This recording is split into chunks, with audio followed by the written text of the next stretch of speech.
An Epic investment is a substantial one that rivals that of brick and mortars in some instances.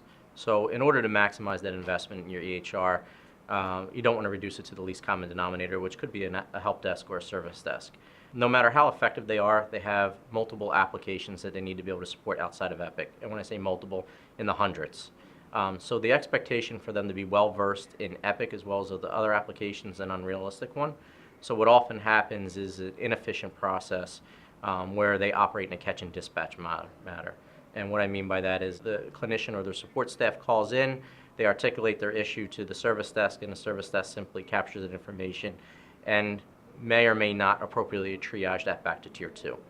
So number one, efficiency, right? Enter in a clinical service desk or an Epic service desk, and you're able to collect the information, remediate it at that level, and if not, appropriately triage it to the right support group on the back end. Number two is cost. So while an Epic service desk certainly will require a level of investment, it'll pay itself back in twofold. So one, you're no longer placing that burden on your Tier 2 analysts, which are higher dollar resources. They're getting the information in from that clinical service desk or the Epic service desk, and it's immediately actionable because they're collecting the right information up front.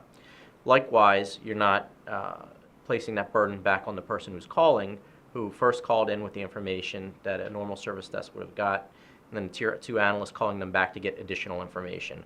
It's one time because the Epic service desk will be skilled to do that. And number three, just for general clinician, physician adoption, satisfaction, nothing's more frustrating after they've gone live to be able to call into the help desk and not get that level of instant gratification to be able to answer the question. That's only tolerated for so long. And then what happens is, as that information comes back to Tier 2 analysts, the backlog starts to begin, confidence starts to get shaken, that the support model is broken, that it takes too long to get issues resolved. So being able to call in to somebody that's familiar with your environment, familiar with your workflows, be able to speak the same language, and ideally help you before you get off the phone, will promote itself for end user adoption satisfaction.